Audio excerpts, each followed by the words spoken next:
বরিশাল জেলা আইনজীবী সমিতির সাবেক সম্পাদক, সিনিয়র আইনজীবী। বরিশাল বার নির্বাচন 2026-এর তফসিল ইতিপূর্বে ঘোষিত হয়েছে। তার আওতায় আজকে 2টা থেকে 4টা পর্যন্ত নমিনেশন ফর্ম বিতরণের সময় এবং দিন নির্ধারিত হয়েছে।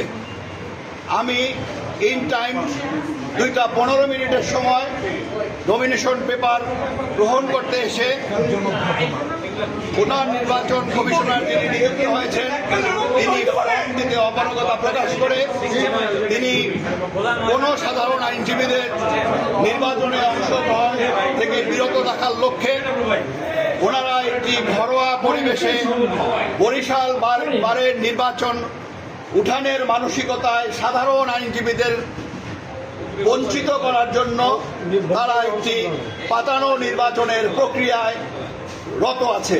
আমাদের কোনো যা সাধারণ আইনজীবীরা তাদের এই কর্মকাণ্ডকে প্রতিরোধ করছে এবং তাদের এই কর্মকাণ্ডকে ঘৃণা ভরে তাদেরকে নির্বাচন কমিশনারদেরকে প্রত্যাখ্যান করছে।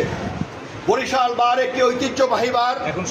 এই বরিশাল বারের ঐতিহ্যকে সমুন্নত রাখার লক্ষ্যে সাধারণ আইনজীবীরা তাদের মনোনীত ব্যক্তিবর্গকে নির্বাচন করার অনুরোধ করায় যে সমস্ত সাধারণ আইনজীবীদের পক্ষে নির্বাচনের লক্ষ্যে ফর্ম সংগ্রহ করতে এসছেন স্বতন্ত্রভাবে তাদের কাউকে ফর্ম তারা জানে তাদের বিগত 1 বছরের কর্মকাণ্ডে যে বরিশাল বারের যে ক্ষতি হয়েছে, বরিশাল বারকে তারা যেভাবে স্বেচ্ছাচারিতাভাবে পরিচালিত করেছে, কলঙ্কিত করেছে, বিচারাঙ্গনকে কলুষিত করেছে, সেই তাদের কর্মকাণ্ডকে ধামাচাপা দেওয়ার লক্ষ্যে আগামী দিনে বরিশালে বারের একটি সুদৃঢ় কমিটি যাতে তারা আসতে না পারে, বরিশাল বারের ঐতিহ্যকে ক্ষুণ্ণ করার লক্ষ্যে হীন মানসিকতায় তারা আজকের এই নির্বাচন 2026-এর